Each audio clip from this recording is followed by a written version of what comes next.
Kink is a really wide spectrum. There are so many different ways to be kinky. Honestly, it's infinite. But I do think that a lot of folks would be kinkier if we didn't live in such a rigidly, puritanically sex-negative culture that has, for centuries, told us that a very narrow way of having sex is the right way and the sanctioned way to have sex. All right, everyone, welcome to Heal Thyself. Once again, so excited to bring to you today fantastic information coming from a wonderful, wonderful guest. And as always, so much gratitude from me, the team here, for taking the time out of your life, out of your day to really tune in into some information that hopefully resonates with you as always. But time is the most valuable asset and your focus and your attention. So beautiful. So who do I have on? I have Dr. Kate Balestrieri. And she is a psychologist and a certified sex therapist. And she's the founder of Modern Intimacy. So what she does for a living is help people set down any shame-driven scripts, right, that are getting in the way of living a holistic, integrated, and thriving life. But this is one of my favorite topics. It's going to be about sex. And she's the host of Get Naked with Dr. Kate podcast. What are we going to be talking about today? Some of my favorite topics across the board. Embodied sex. How do we have embodied sex? How do we have an embodied sexual experience? Sex and intimacy. How do you create more intimacy in your relationship? A lot of you out there are suffering with intimacy issues. Healing from trauma. Shame around sex. The negativity of shame. How much of a role does parental, societal, and even religious shame play into the repression of your own sexuality? And how do we know it? And how do we feel it? And where do we feel it? We talk about kinkiness, kink. How do we know if we're repressing our own preferences and specific kinks to us? And how do we have that conversation with our partner? And the orgasm gap, a really big one. Talking about when foreplay starts and how to really close that gap so you and your partner are having fruitful upon fruitful sexual experiences. We also talk about the porn industry and how it's affecting your sex life. This show is chock full of information. If you're in a relationship and you want to better your sex life, listen. If you want to better your sex life and you're single and you want to have a better relationship to yourself sexually, listen. Remember, sex is fundamental to human health. We have to have a healthy sexual connection. Sexual authenticity is so much. Check it out. Enjoy this show. I think you're going to love it. Are so many of us repressing our own natural expression of our kinkiness? That's such a great question. You know, I would say that there are a lot more people who enjoy kink than most people think. And kink is a really wide spectrum. There are so many different ways to be kinky. Honestly, it's infinite.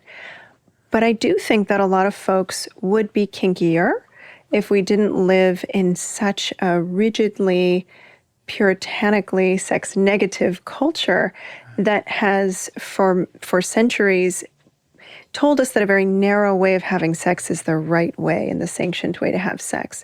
When people drop all of that sex negativity and they just sort of allow themselves to think more expansively about sex, wow, do they have pleasure that is unparalleled to before.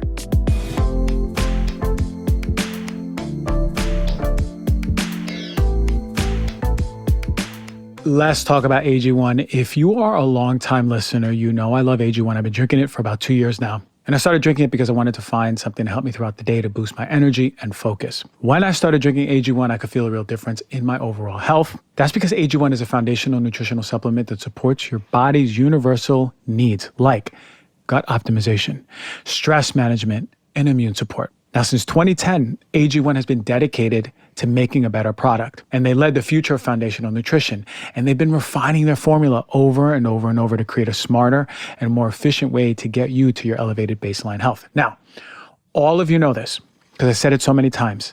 I hate taking millions of supplements. I don't like taking giant handfuls. They hurt my stomach. So I really love that I can put water, mix up AG1, and with one delicious scoop, I'm getting prebiotics, probiotics, digestive enzymes, and overall gut support. But not only that, micronutrients like magnesium, B vitamins for energy supports, adaptogenic herbs that are balancing my body's overall stress levels, and some of my favorite immune boosters like vitamin C and zinc.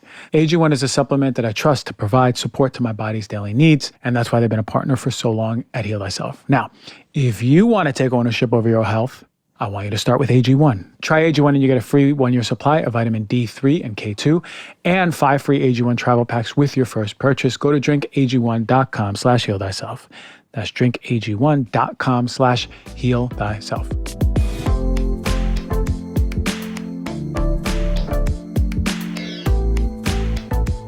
LMNT is a tasty electrolyte drink. It's got everything you need. This means a lot of salt with no sugar. It contains a science-backed electrolyte ratio of 1,000 milligrams of sodium, 200 milligrams of potassium, 60 milligrams of magnesium. It's got no sugar, no artificial colorings, no artificial ingredients, no gluten, no fillers, no nothing. LMNT is formulated to help anyone with their electrolyte needs and is perfectly suited to your lifestyle, whether it's keto, low carb, or paleo. It's super important to replenish your electrolytes. Very, very important, whether you're sweating or just waking up. LMNT can help provide those electrolytes to help eliminate headaches, muscle cramps, fatigue, sleeplessness, and other common symptoms of electrolyte deficiency. I've felt so much better since implementing LMNT into my routine. I take it in the morning and after every single sauna. Right now, LMNT is offering you, the Heal Thyself listener, a free sample pack with any purchase. That is 8 single-serving packets free with any LMNT order. This is a great way to try all 8 flavors and share them with a friend. Get yours at drinklmnt.com/DRG. The deal is only available through my link. You must go to DRINKLMNT.com/DRG. LMNT offers no questions asked refunds, totally risk-free. And if you don't like it, they will give you your money back. No questions asked. You got none to lose.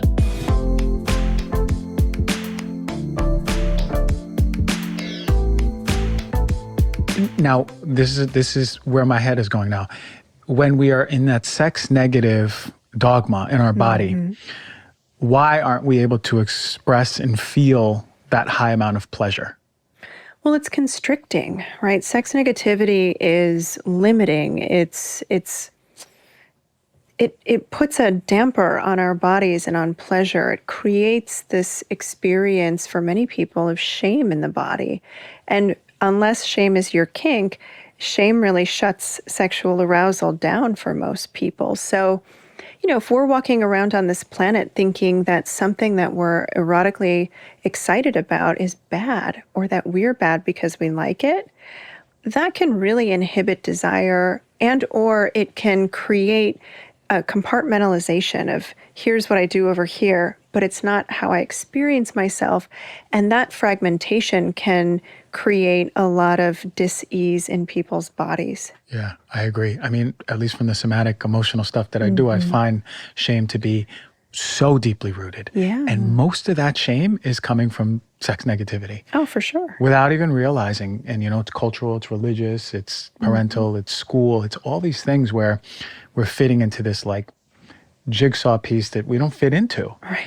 And we're like, I don't understand why I don't fit in here. I feel so constricted. Is this life? But it's not, you're saying. Yeah, I'm saying we are conditioned to be very inauthentic a lot of the times because that's what we think society demands of us and expects of us sexually and otherwise. So yeah, when we learn to integrate and be more authentic, things change. Okay. Things change in our bodies. Now I got all the questions unfolding right now and they're flowing. Okay. My question is then, for your work and what you've seen, are most people coming to you already inherently in that sex negative space? Well, I think a lot of people who come and see me don't want to be in that space, and they are looking for a path out, but they've not really found a path that either fits with the values that they have or with the lifestyle that they have, or they're really afraid of stepping into a new chapter in life and kind of disrupting what has been the status quo for a lot of good reasons.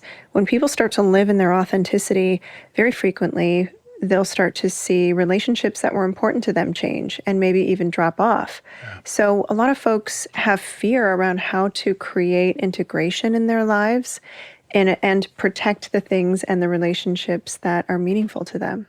I'm going to ask the taboo topic now because this is the show.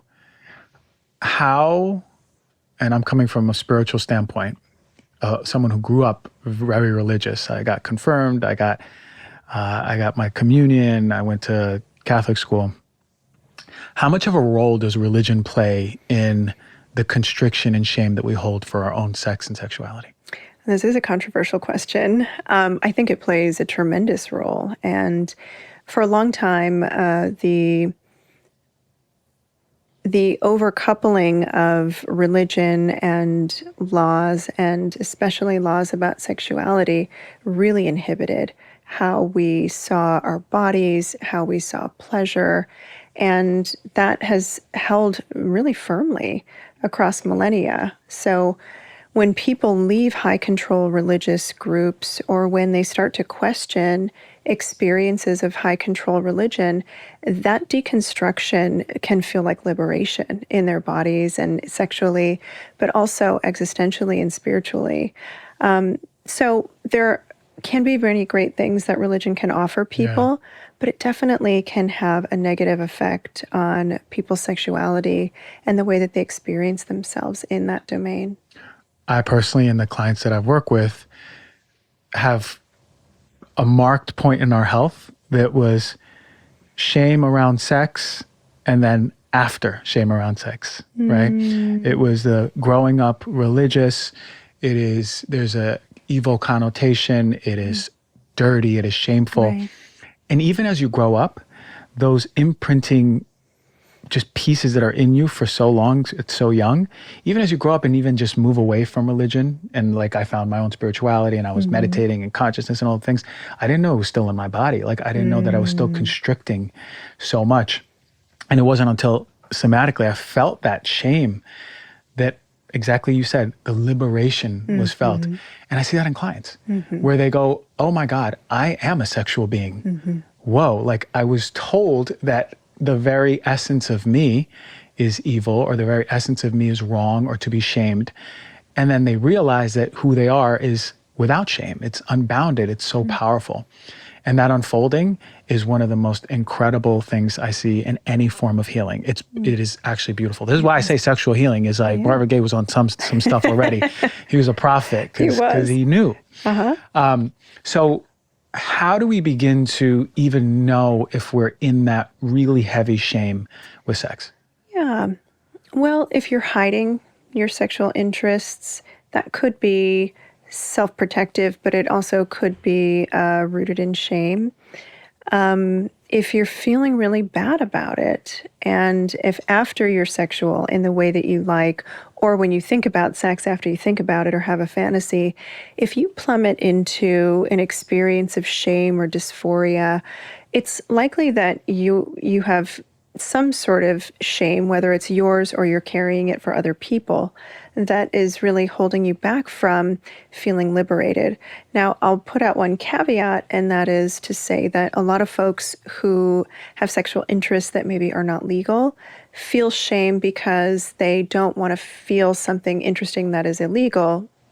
And it makes sense that shame in that instance might be something that inhibits them from engaging in illegal behavior. So I'm not saying that people should have a free-for-all. Right. But so long as what you're interested in is a consenting experience for all the people involved, then shame afterward is likely the result of a tremendous amount of sex negativity that's just been entrenched somewhere in your mind or your body or both. Yeah, I think from the consciousness of, at least we'll go back to the religious standpoint, it is, if not this, then Sodom and Gomorrah, free for all, everyone is having sex with everyone. I mean, what if? And yeah, like, is that a problem? But No. Sounds great. But ultimately, it's like there is the loss of order, the destruction of like the family systems, the traditionality.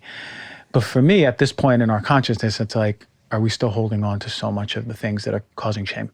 Well, monogamy was only invented a few millennia ago, so we didn't have these traditional family systems at the dawn of human experience, and we really didn't until I think about, don't quote me on this, but it was around 4000 BC is when we started to invent monogamy and understood monogamy's purpose in terms of shoring up a capitalistic and a militaristic society.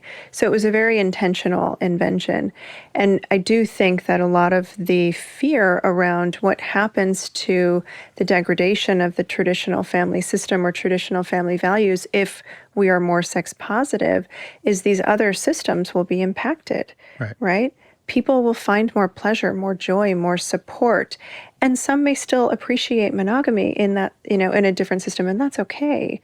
But it's very intentional that there's so much fear that's perpetrated around the idea of sexual liberation. It's a form of control. Yeah, I can feel that. Do you think that we are meant to be monogamous then, or are we inherently in our genes meant to be more open, polyamorous, or something like that? Yeah, sex therapists really view relationship orientation on a spectrum, and they see all of those possibilities and everywhere in between as healthy, so long as the folks involved are consenting to it, they understand what they're saying yes to, what they're saying no to, and they're consciously agreed upon arrangements or agreements in relationships. So for some people, monogamy might feel the best. It might feel safest. It might feel the most exciting and thrilling. And that's great. It's very healthy for them. And for some people, a monogamish dynamic could be great, where they have a primary partner and then they play with other people in other instances. For some folks, an open relationship is good. And for some people, polyamory is what's healthiest for them.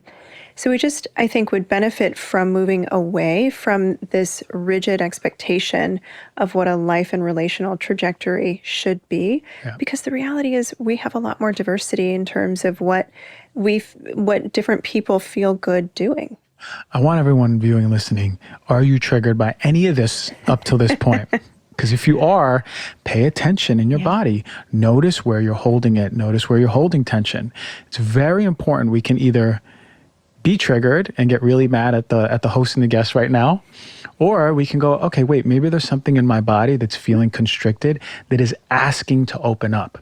Because essentially that's what's happening. Your body's talking to you if you're feeling that trigger, and there's a moment, an opportunity for expansion. I want to go back to kink, because we haven't really talked about this on the show. Okay. And I think maybe it's a little confusing. So, like, what is a kink?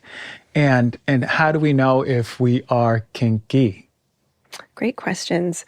So kink is defined as anything that kind of deviates from, I don't want to use the word deviate. It departs from what is kind of the heteronormative mainstream vanilla sex. So, think about things like missionary position being vanilla, more intimate, loving, romance-oriented kind of vanilla sex.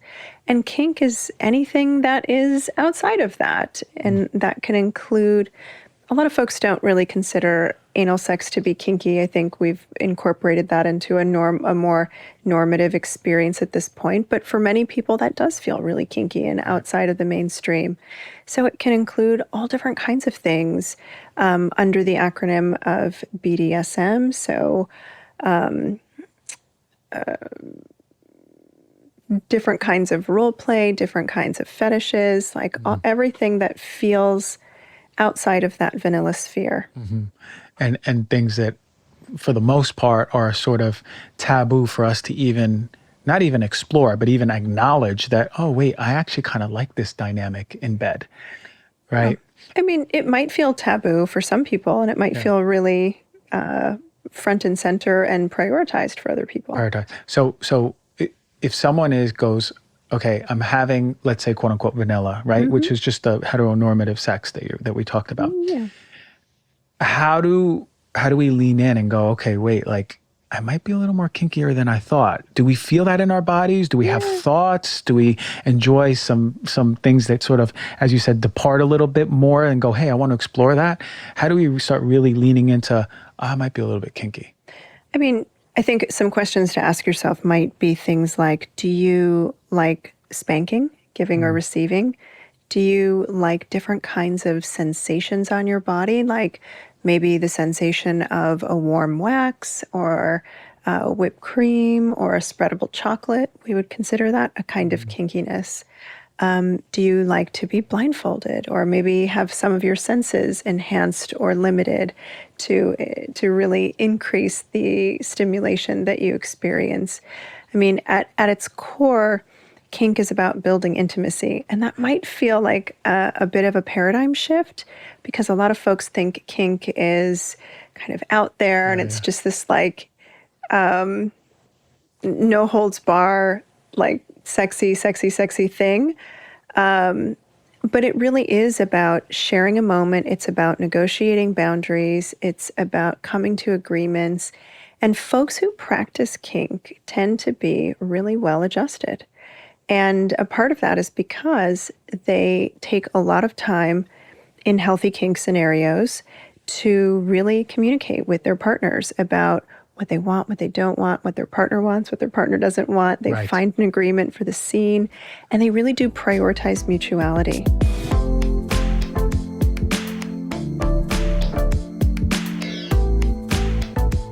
Thank you, Birch, for sponsoring today's show. Birch makes mattresses that are crafted with organic and natural materials that have been sustainably sourced. Birch Mattress was also, breaking news, just awarded the best mattress of 2023 by the U.S. News out of over 340 mattresses and hours of in-person expert testing. Their mattresses are also free from polyurethane foams. This is important because a lot of those Tempur-Pedic mattresses out there that you love are exposing you to harmful off-gassing fiberglass, which is harmful to your health. Other companies use fiberglass as a flame retardant. This is pretty common across the board, but Birch Mattress is free of harmful fiberglass materials. In fact, Birch owns its own manufacturing facility, which makes its product free fiberglass, which is amazing. It's important for me to choose a mattress which has been made with organic and natural materials. I can sleep easy knowing that Birch mattresses are GOTS, GOT certified, and Green Guard Gold certified.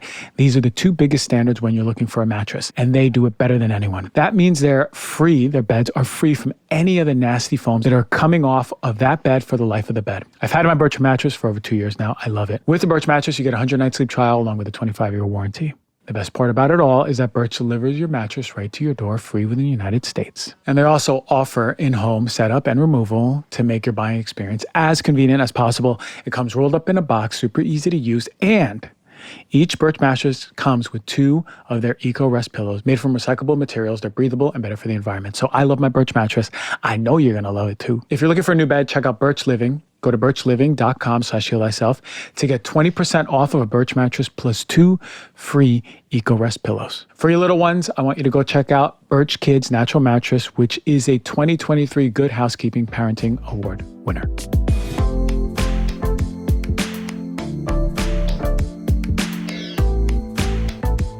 Now, up until now, there have been many supplements on the market that support a process called mitophagy, or the flushing out of old mitochondria. This is a very important process because if you imagine the garbage person coming or not coming to the house and cleaning out the garbage, it's going to build up in the house. You can see and foresee how much of a problem that would be. Now, when I discovered this product called Urolithin A, I was super intrigued. There was no products that had it until I found out about MitoPure. This is from Timeline Nutrition, and this is why this is very important. MitoPure offers one of the best antioxidants that you can take in supplemental form around. There's no other product around that is going to be that dense of an antioxidant that is going to be supportive to your mitochondria. And they've created 3 easy ways and delicious ways for you to get 500 milligrams of Urolithin A into your body. They got a vanilla protein powder that combines muscle-building protein with the cellular energy of MitoPure. They got a berry powder that you can mix easily into the smoothies, just about with any drink. And soft gels for travel. That's the one that I take. Now, personally, I love the starter pack. You can try all 3. MitoPure is the first product to offer a precise dose of Urolithin A to upgrade that mitochondria of yours. Mitochondria is so important for cellular energy, overall health, protection against chronic diseases, and they've done studies showing that this helps with muscle strength and endurance. So Timeline is offering 10% off of your first order of MitoPure. Go to timelinenutrition.com/DRG and use the code DRG to get 10% off of your order. Again, that's TIMELINENUTRITION.com/DRG. I recommend trying their starter pack with all 3 formats.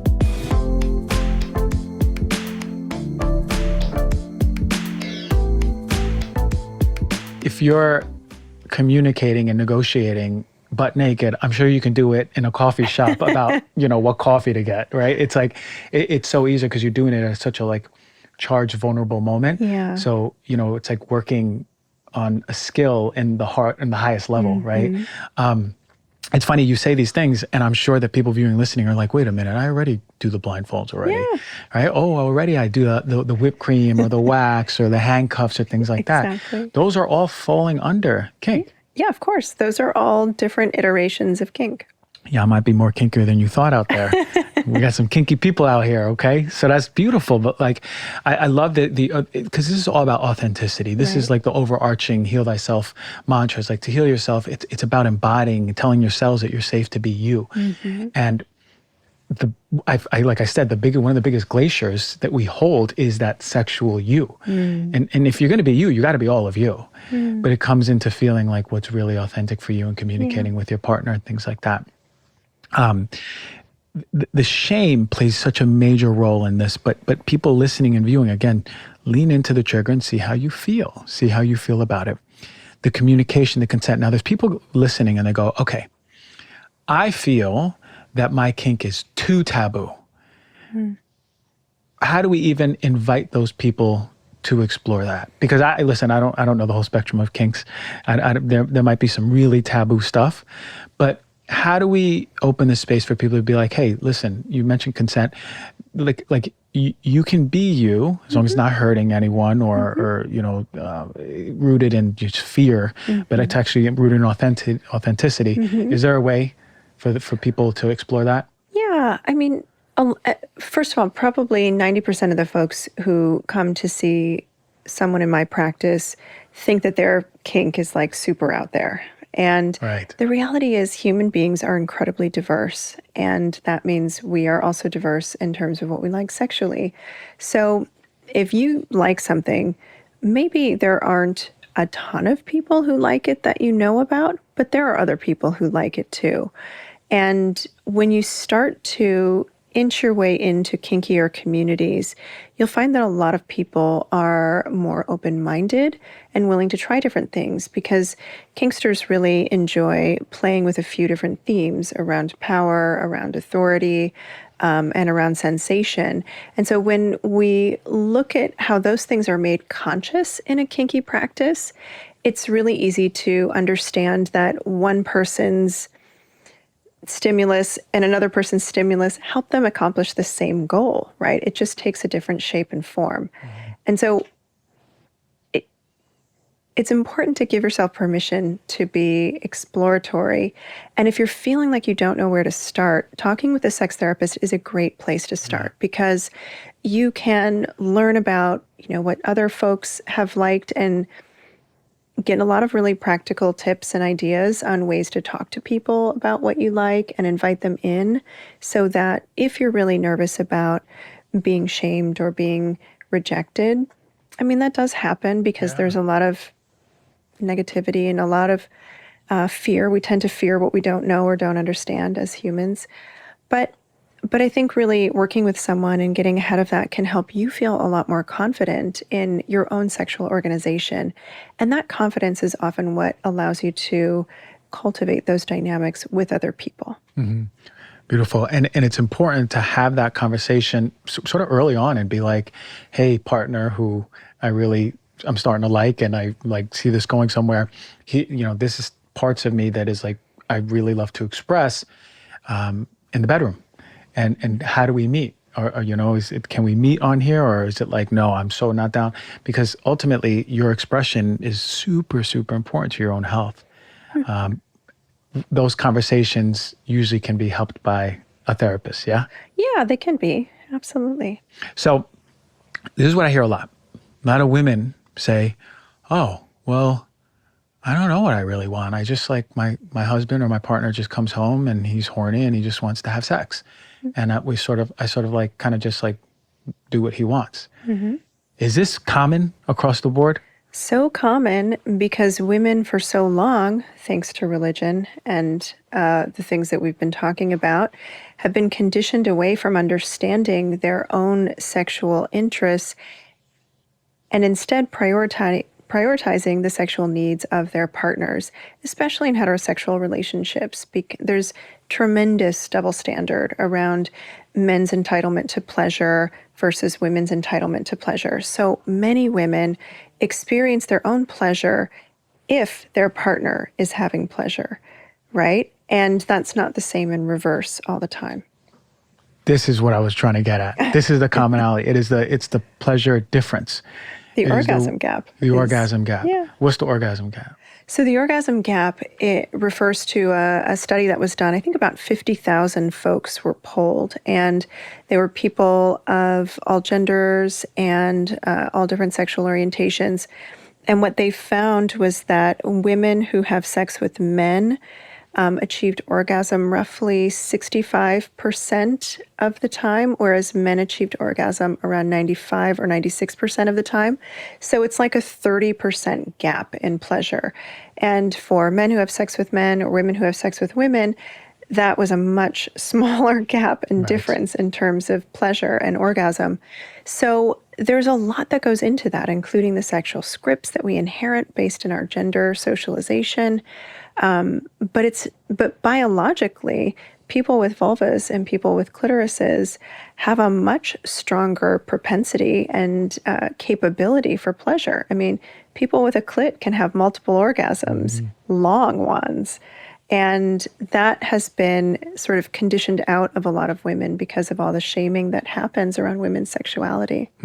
Is another piece to that a lot of the people who are interacting with the clits and vulvas, to try to say it in the best terms, but let's say a lot of the men out there, right?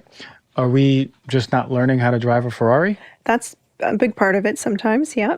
The education around it. Yeah, I mean, look, I'm not against erotic material in any way, shape, or form, but if that's your sole source of sex education, you're not learning about female sexuality, especially if you're looking at mainstream porn and not porn that's created from a woman or created by a feminist. That porn, you might actually learn a few things about female pleasure, but a lot of men are not really well educated. The other thing to think about is that a lot of men really do try hard to provide pleasure to female partners, but they try so hard that it becomes about them, right? And about how they feel about themselves if they can give a woman, I'm putting give in air quotes, give a woman an orgasm. You don't give orgasms to people, right? You cultivate pleasure and each person is responsible for their own orgasm. But when somebody's, got this expectation that it's on them to give pleasure, they usually become misattuned to the somatic data and feedback of their partner. Now, that's complicated because many women will also fake orgasms because they're ready for it to be over, or they're protecting a man's ego. And sometimes, understandably, because there can be violence sometimes when things don't go well. So there's a lot of variables that go into play with the orgasm gap, but they are fixable. And fixable in the nature of men becoming more attuned, women become more communicative, more empowered about things. Is this sort of where you're seeing us going right now? I do. I think that there are so many more folks who are saying, hang on, there's stuff that we don't know, or there's stuff I haven't been taught and I want to learn. And it's really wonderful.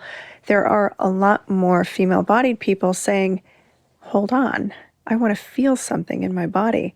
Let's slow down. And they're really having those communicative dialogues with partners and taking time to get to know their own bodies differently and explore where maybe they haven't before. Yeah, because of all that shame. Yeah. Most likely, right? Yeah. So that exploration, that self-exploration, I mean, this is what I tell my clients. I'm like, does your left armpit feel way better than your right armpit? Do you like to be touched there? Do you even know what parts of your body are so pleasurable? And then the other parts are like, oh, no, that doesn't feel too good. And so many women go, oh, no, I don't. I never even, like, wow, this is this you have to communicate with your partner because to close that gap, essentially to me is cultivating more pleasure at both sides.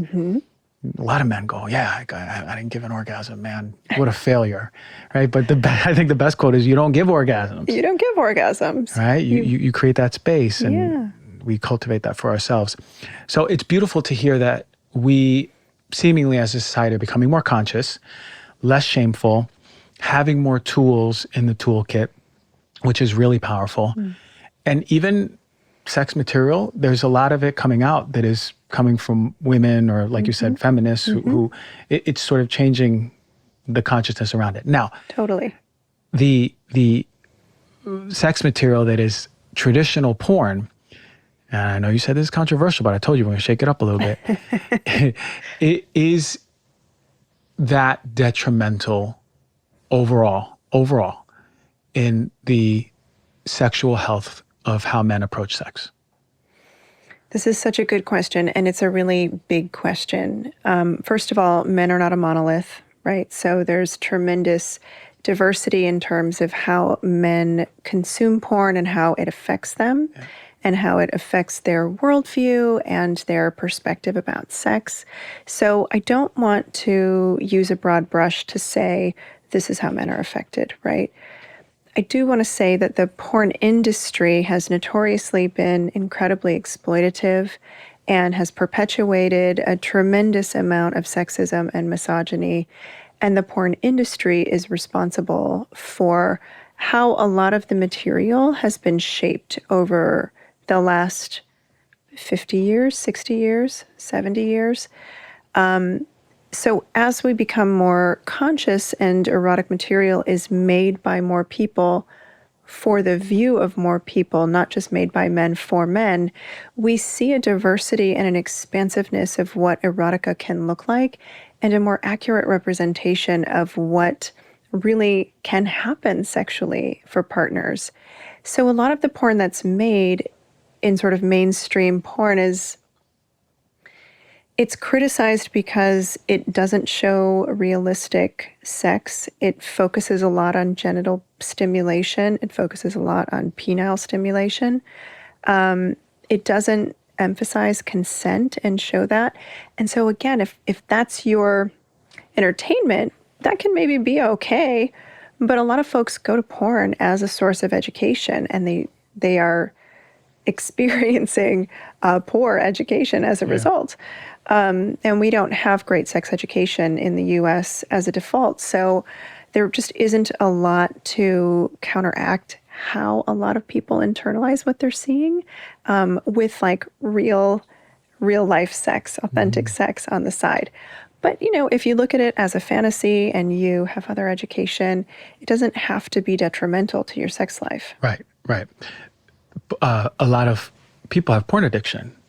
Is that porn addiction coming from the running away from deep emotions, or the just finding pleasure in that versus like having to cultivate a relationship or find a partner or things like that?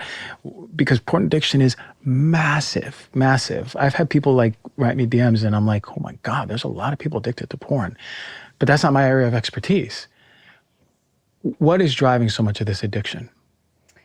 Well, I want to say, first of all, that there's a lot of controversy, even amongst mental health professionals, about whether or not sex addiction or porn addiction are real addictions. I see. So I tend to use the language of compulsive porn use so that we can honor the fact that the porn is probably not the stimulus, but the ritualization of regulating oneself, regulating one's nervous system with porn is actually what can get compulsive for some folks. So if we are looking at this as a form of regulation, what we can see is that when people are compulsive in their porn use, they're usually going to porn because porn doesn't judge you. Porn doesn't have any needs, so you can really attend to your own needs. Porn doesn't introduce things like smell or taste into the sensory experience. So what can happen for a lot of folks who do become compulsive in porn is they sexually get organized as a one-person system, a one-person psychological and physiological system. What that means is that they're training their body to experience pleasure without another human in the room. It's like a human proxy on a screen. And so that can create for them an overconditioning to pleasure and orgasm and to the sensation of the way that they engage in solo sex, right? Like we talk a little, I've heard a lot of people call it the death grip, right? Right. And so if you're overconditioning your penis to a certain kind of tension and direction and torque when you masturbate, it might be really difficult to replicate that same kind of sensation with a partner, because nobody's mouth and nobody's vagina, nobody's anus can do the things your hand can do to your penis. So it's like, it's beneficial for people to diversify the kind of pleasure-seeking experiences that they seek out so that they can have a more expansive and less rigid path to pleasure and orgasm in their brain. That just made it really clear. Now I understand a lot better the bigger picture, and why so many people, especially men, who overconsume or over ritualize and have a compulsory behavior, why it can bring up potential issues in the relationship, in intimacy and sex. I mean, I've had friends say, like, when I stop watching porn, I sleep with my partner more or my wife more. And I understand how the overconsumption of it can absolutely put a stake between two partners in a relationship. Do you find a lot of people coming to you being like, yeah, porn is like really messing up our relationship? Yeah, we do get a lot of folks at the practice who have recognized that porn has driven a wedge between them and the sex life that they want. So when people create containment around those behaviors, boundaries around porn-related behaviors, they do start to see their sex life change more often than not. But I just want to say, porn doesn't have to be something that is regulated. For many people, they can watch a lot of porn, they can masturbate a lot, and they can have a hot sex life with their partner and not be impacted. So again, we want to be careful not to blame porn and instead understand that there's a lot of intersubjective dynamics that play a part in how somebody relates to porn and the impact that it can have on them. Yeah, because we're not big monoliths. There's a big spectrum of how we all can consume and regulate, and if we can do that, then we can still show up in another way. That's fine too. I just find that, at least from the bubble that I'm in, the people who message me will say, I'm over consuming this and it's causing an issue in my relationship. Yeah. And I feel that, like, generally speaking, that's what I hear more of. But I know that there's people who are well adjusted too. You said the orgasm gap is still on my head. Okay. Right? Because maybe I have unanswered questions, but how do we educate, let's say there's a couple and the man goes, I want to have sex. I want to have it right now. How do we slow it down? How do we slow it down and go, okay, hold on? Because maybe I might be wrong, but it takes, 20 minutes just for a woman to get really warmed up for sex? I mean, it can. It can. I think, again, we have to look at a lot of variables, right? There's so many things that go into desire, and the kinds of desire are different. So in this example that you're offering, this man sounds like he has spontaneous desire. Boom, out of nowhere. Right. Middle of the Just kitchen. like, yep, Yeah. I'm on, ready to go. Brain says yes, body's like, come on, let's do it. But that doesn't happen for some people as a default. And sometimes it does, sometimes it doesn't. A lot of people have responsive desire, and people of all genders can have what's called responsive desire. And basically what that means is that their mind is sort of like not really like sparking with a lot of desire, but they might be kissing their partner, or their partner might be giving them a massage, or maybe they're dancing and moving their body, and something in the body's like, this feels good, hello. And then the mind is like, yes, I am in, let's go. So, we might think of it as kind of a top-down, right, spontaneous, or bottom-up, body-up kind of responsive desire. So a lot of folks in partnership will kind of hit that impasse with one another, and it can create some desire discrepancies. It can put one person in a position where they're initiating sex more, and that can sometimes, be experienced as entitlement. So entitlement has a very inverse relationship with desire. So if a partner thinks their partner expects them to be sexual, they might go along with it, but their desire probably isn't going to be very high. And in a partnership, is it normal to have one partner with a higher quote unquote libido than the other?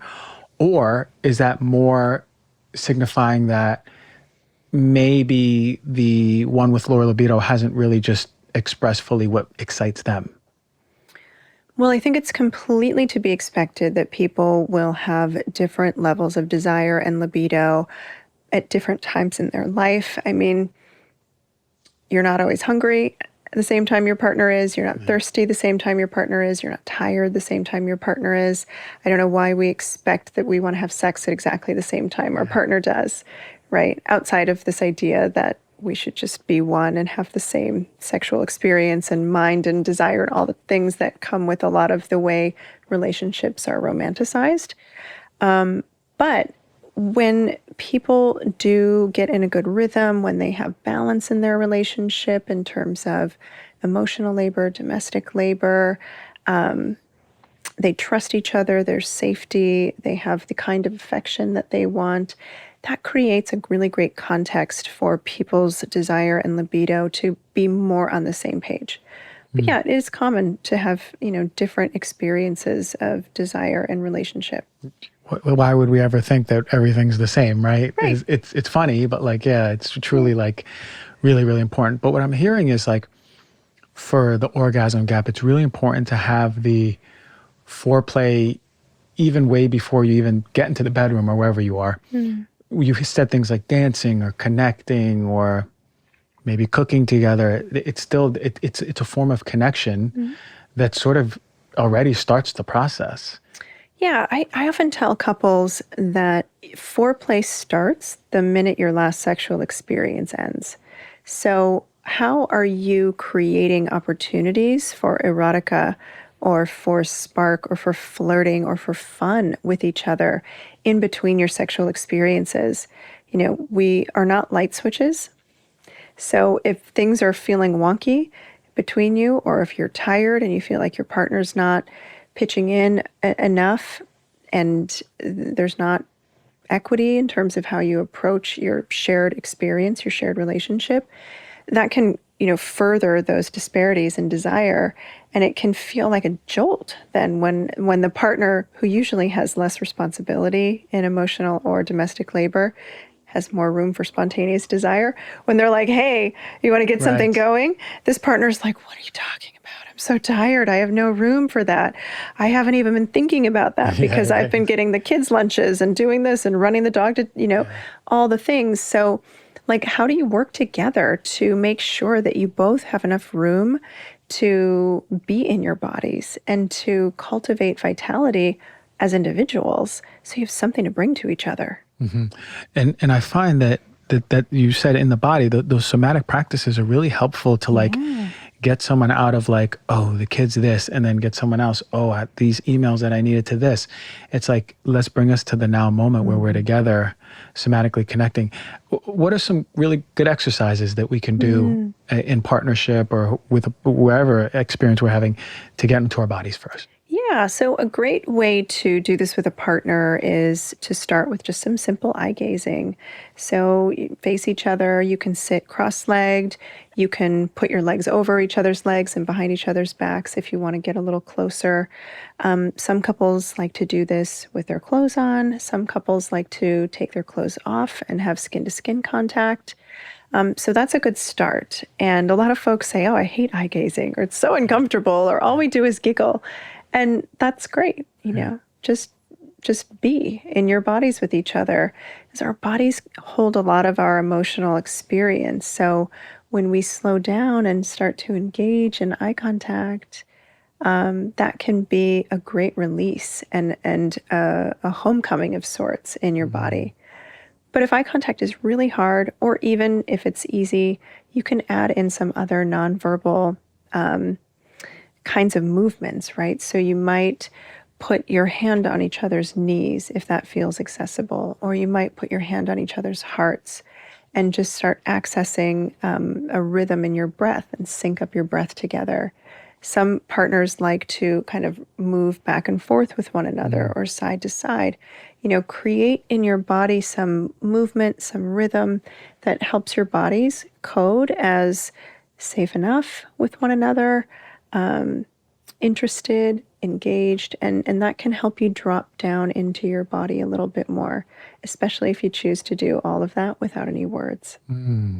Powerful stuff, because if you think about it, first we're, like you mentioned, we're getting in our bodies, quieting the mind, and then we're getting into this rhythmic flow, like a little dance, energetic dance, opening, that saying literally to the body, you're mirroring each other that you're safe, this person is safe.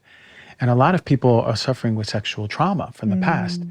So unfortunately, their body still has to relax into itself. Okay, this person's safe, even though this is my wife or my husband. It's okay.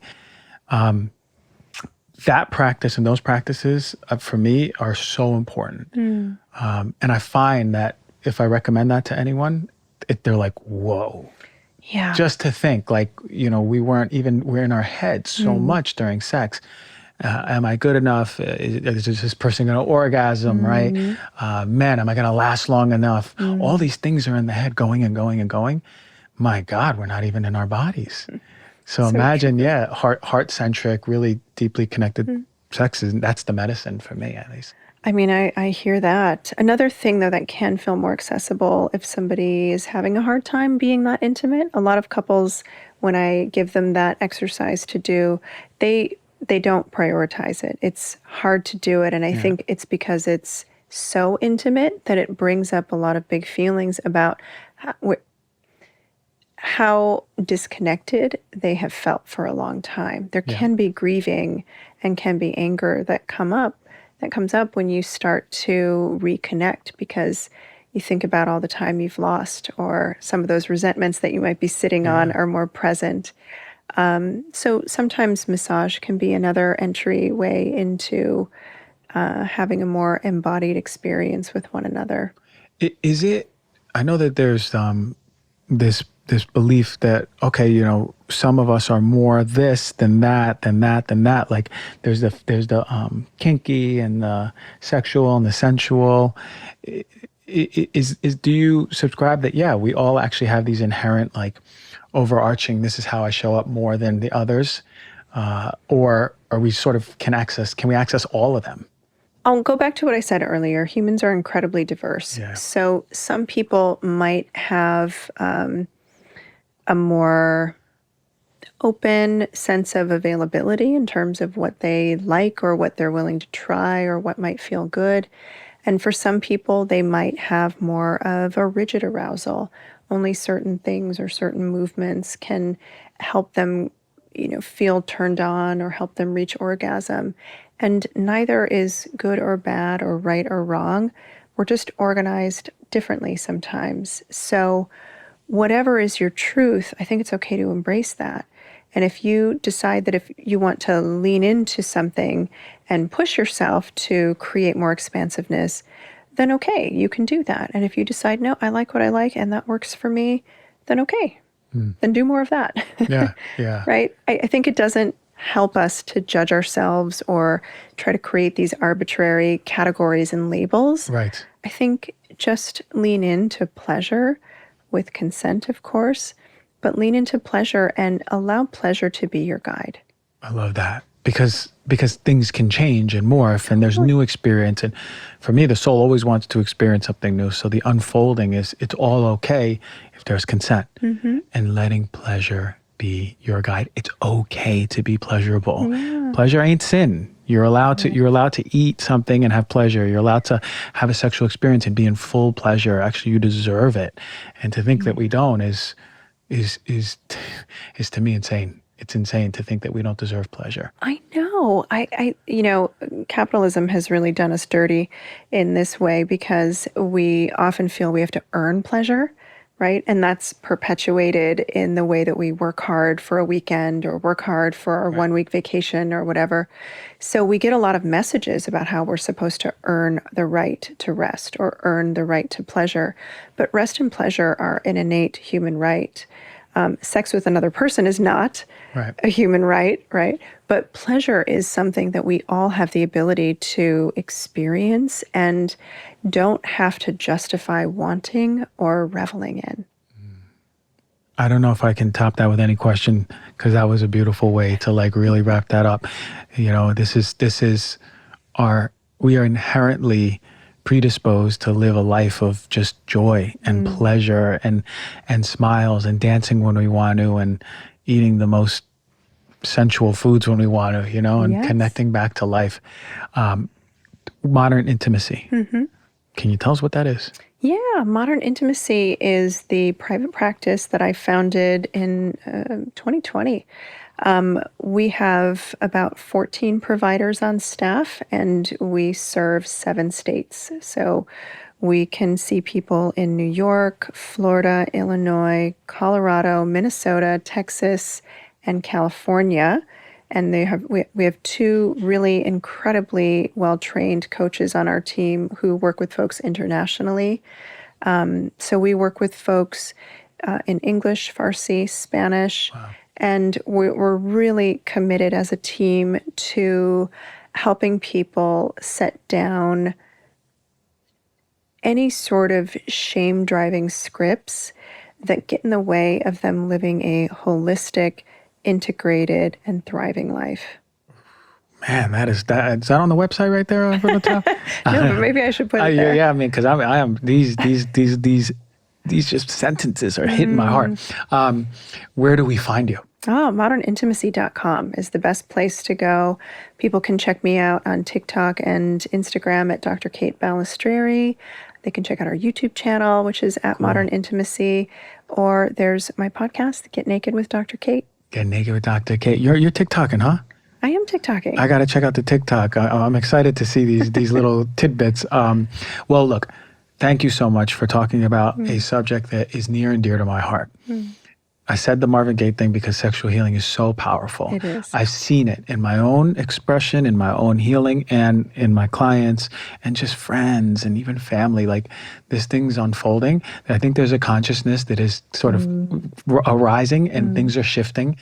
And I love that you're leading it with your wonderful way to organize these words and just really hit the heart of all of us. So thank you so much for coming on the show, giving us the wisdom. Everyone go check out Modern Intimacy. If you really feel called, they're there for you and accessible. Thank you. Thank you.